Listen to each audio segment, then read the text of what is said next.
25 Million Sparks is about the power, equal dignity, and innovation of refugee entrepreneurs all around the world. It's meant to highlight their enduring spirit and their entrepreneurialism in places like the Zetri refugee camp in Jordan, and all the way to Utica, New York, and other cities all around the world. And it starts and kind of focuses in through its storytelling on three women entrepreneurs in the Zetri refugee camp in Jordan. So the three Syrian women named Esma, Melek, and Yasmina. Esma is a storyteller and social entrepreneur in the camp. Melek is a younger artist in the camp, and she's also a medical student who just graduated recently. And Yasmina is a wedding shop and salon owner in the camp. So all of them fled Syria, and the book kind of follows their stories and their amazing ability to create joy and hope and dignity in the camp through immense struggles of their own and their community struggles. And then it zooms out and talks about the broader global refugee crisis, the broader phenomenon of entrepreneurship among refugees, who tend to be 1.5 to 2x more entrepreneurial than native born citizens and create massive economic and other value in the lives of communities across the world. And it ends with a kind of a note of hope, hoping to kind of tell a broader story of why refugees deserve to be treated and portrayed with equal dignity and invested in accordingly, both as an economic reason, but then most importantly as a moral imperative.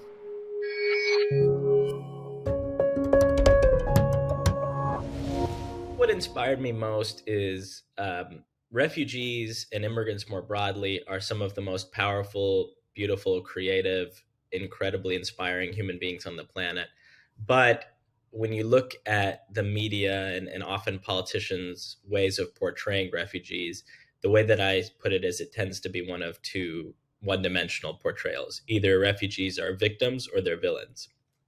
And what I mean by that is either they're portrayed as one-dimensionally pitiful, like not having their own agency and ability to create things on their own. That's the victim narrative. Or the villain narrative being, the old tropes of refugees are coming to take our jobs, commit crimes, and things of that nature, which is, by the way, extremely far from the truth. And so what I wanted to do is tell a story that was more multidimensional, that told, let us get to know somebody like Esma, who's this storyteller, who's an incredible leader in the camp, who's lifting up the heads of kids who have known nothing, not much in their lives, sadly, except for words like war and bomb and shellings. Like Esma's ability to create a venture in the camp, even through her own, very difficult struggles, through the miscarriage of her son, through the burning of her house back in Syria during the early stages of the war. Wanted to tell a story that zoomed into certain people so that we could see the brilliance and beauty and dignity and hope in their lives, so that we could cut against some of these broader narratives that unfortunately we're often told. And in the absence of knowing refugees, one might believe and buy into these narratives. And so telling this more human story that says, oh, this is actually something that could have been my life had I been born in a different situation. Esma, Melek, and Yasmina and so many other refugees grow up with relatively normal lives, peaceful lives. And, what ends up happening is that something that they never could have expected happens. And so being able to bridge that gap of othering people and saying, these are folks just like you and I who have families and who are in fact some of the most inspiring people in the world was the first step for me. And then my hope is that relationship that readers develop with not just Esma, Melek, and Yasmina, but Razan in the UK or Chip in Utica, New York, creates an understanding that, oh, this is a moral imperative of our time, the largest global refugee crisis in history, to welcome in refugees at a much higher clip and to invest in their brilliant and amazing ideas.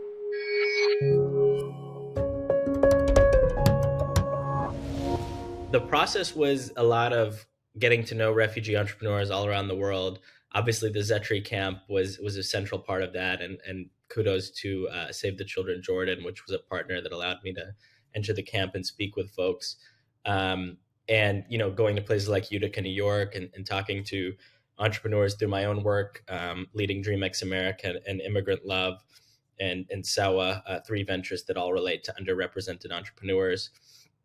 So I a lot of it was integrated in my work, but a lot of it was also kind of separate and reaching out to people. And I think the most surprising thing, and this is from my work more broadly, especially during the pandemic with DreamX America, we were providing zero interest loans in partnership with Kiva US to immigrant, refugee, and first gen entrepreneurs across the country. And immigrant entrepreneurs during the pandemic suffered the greatest rates of business closures. And so it was a very difficult time, but yet every loan application would constantly say, overwhelming narrative of, I want to help people. Like, I'm starting this company because I have these abilities and I want to help my community during this difficult time, and more broadly, I want to bring people together in my community. And so what I constantly was surprised by, even having seen it in so many people's lives. My parents are immigrants from Egypt, so I've seen the kind of immigrant desire to give back to their community and how powerful that can be. But it was still surprising that even during the most difficult times, whether it be COVID for small businesses, whether it be being in a refugee camp in general, the beautiful hearts that folks had to want to give back to their communities, and actually putting that even above, money for themselves. I guess how selfless so many refugee entrepreneurs are, and it's a very refreshing take on entrepreneurship too, because often, being in Silicon Valley and seeing, sometimes we celebrate a more selfish kind of me oriented entrepreneurship. And what I was constantly surprised by was, even though often dealing with the most difficult things one can imagine, Esma, Melek, Yasmina, and so many others around the world are pouring their hearts out to give to their communities.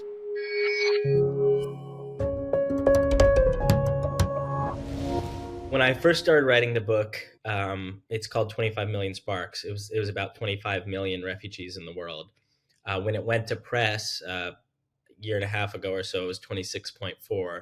And now, with the tragic events in Ukraine and the invasion of Ukraine, it's 30 plus million. Now is more important than ever. There are more refugees in the world than ever before in history. About 200 million now displaced in general, which means forced to leave their homes, but maybe didn't flee the country. So whether, combining refugees and internally displaced and asylum seekers, all gets about 200 million. And so now is a really important time to reassess. The way I kind of view how the book contributes is, first and foremost, it's understanding these are people who are equal to us. And this could have been me, and they're fundamentally equal, powerful, beautiful, creative human beings who deserve a shot in life, and who have been, forced to flee to no fault of their own and did not deserve it. And I try to do that through storytelling, primarily through bringing their voices as much as possible. I try to, my style in the book is trying to tell to kind of prop up their voices and just tell the surroundings as much as I can, but me get out of the way. The hope is that, there's a lot of very urgent things we need to deal with as a global community. As I said, there's 30 plus million refugees, 200 million displaced, but less than 1%, which is quite a shocking figure, of refugees around the world are permanently resettled. And part of why that is that only 30 or 40 countries even have a resettlement program. And the ones that do, it's insufficient. You have camps that are living on and on. You have people in transitory environments in host cities where they're not, they're not permitted to live permanently. It's a total failure of the global system. And until we start seeing refugees for what they are, which is incredible economic assets to communities, but most importantly, equal human beings who we have a moral imperative to protect, we're not going to solve these issues. And so my hope is that the message coming from this book, from individuals to companies to national governments, is that we push and say, hey, this is not the world that we believe is proper. We do not believe it's appropriate to have people living in refugee camps for decades. We don't believe it's appropriate to have the ability to bring in people, but to say, no, we don't prefer to because of their race or their religion or other stereotypes. And in fact, not only is it not okay, it's economically foolish, because if you look at the 10-year span, the US government did a study looking at the 10-year span recently that basically said refugees contribute 63.3 or $4 billion in net fiscal surplus to the U.S. government. And so, from an economic point of view, from a moral point of view, and really just from a cultural spirit and joy point of view, we're missing out on quite a bit. And now is a better time than ever to reassess and say, what are we doing to solve these issues?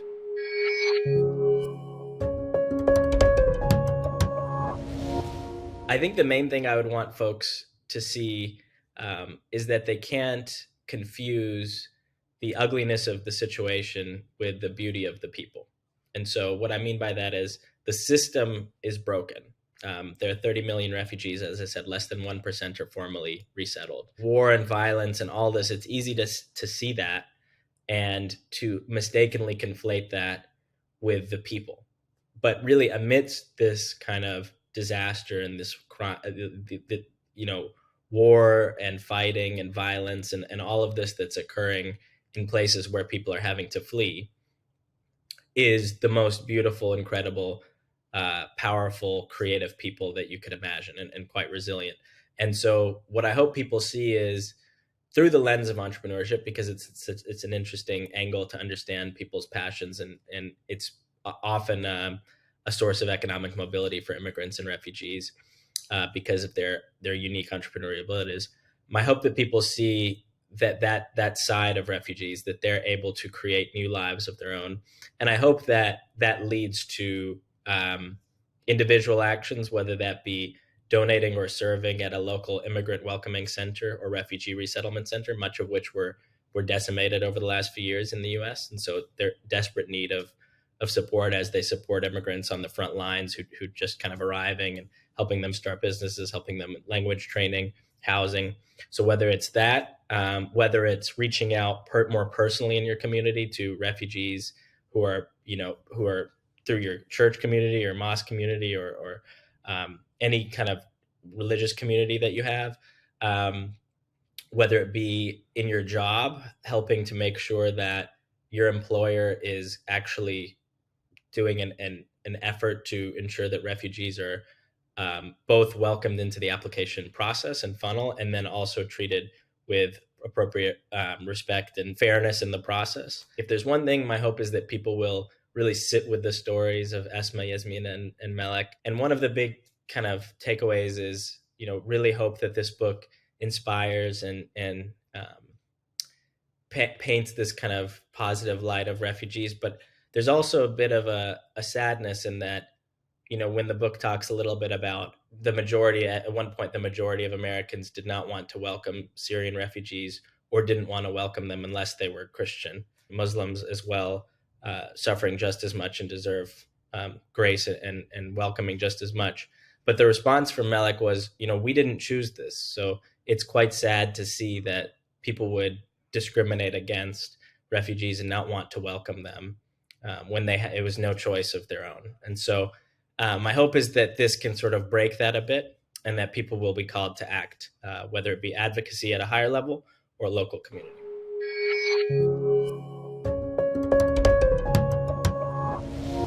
A lot of the most celebrated entrepreneurs, in Fortune, Forbes, and in the different magazines and out here in the Bay Area, we tend to celebrate their risk-taking, their resilience. I would kind of counter, and I nothing against those who come to speak at business schools and all of that, but I would say we have a lot to learn from some of the people who we'll never hear the stories of, and a lot of these are these refugee entrepreneurs, some of which you'll read about in the book. What we have to learn is a few things. There's a reason that refugees are so much more entrepreneurial, and immigrants more broadly. With refugees, it's an ability to have a level of resilience that is unparalleled. For example, Yasmina, having dealt with all that she dealt with in fleeing Syria, having to have phone calls back to her town, wondering is her house still upright, is her family okay? That kind of resilience is something that primes you and allows you and prepares you to do well when it comes to business, because you're able to in life be a very resilient person. Sticking with Yasmina, the second element is a level of commitment. And so a lot of entrepreneurs we celebrate, and even with me entrepreneurially, you have a backup plan. So maybe you're not actively thinking about it, but you know that if things don't go well, you have something else you can do. You won't be in dire straits. And with Yasmina, she sold all of her wedding jewelry, which was the only kind of real economically valuable thing she owned, and more personally very valuable and sentimental things she owned. She sold them all early in her days in the camp in order to loan out dresses and start her wedding dress and company and salon company. And so the level of commitment there is immense because they're not looking at a backup option because they don't have it. They have to succeed in order to support their family. That's often the case for refugee entrepreneurs, and it was with Yasmina. Another one is the importance of cross-cultural experience and tapping into those. So different articles and reviews and research papers have shown, one recently in HBR has shown that the more you tap into your cross-cultural experiences, the more innovative and successful businesses are. And so the ability to not follow the normal conventions that you studied in business school or in this case studied in art school, but come up with your own that infuses your own cultural experience and understanding of other markets and backgrounds. That's also a huge value add that I think companies could learn from and infuse more of, and why it's so important. One of the reasons why it's so important to have a diverse workforce. And there's so many more. There's so many more kind of angles. I guess the last one I'd say is empathy. So a lot of refugees have an intense desire to create a home in their new adoptive home or temporary home that they're in. And so they have a great deal of empathy, both for fellow refugees who are dealing with the same thing. That's why Esma was so powerful as a storyteller and social entrepreneur in the camp and still is, but also an empathy for others and wanting to create a home for other people in the community and wanting to integrate somehow. And so you have stories of after Hurricane Harvey in Houston, the Afghan Cultural Center creating so much hope for people by helping the firemen and women provide food and support and shelter to people in need. And so there's a level of empathy that refugees have that also make them very strong entrepreneurs that we could all learn from as well.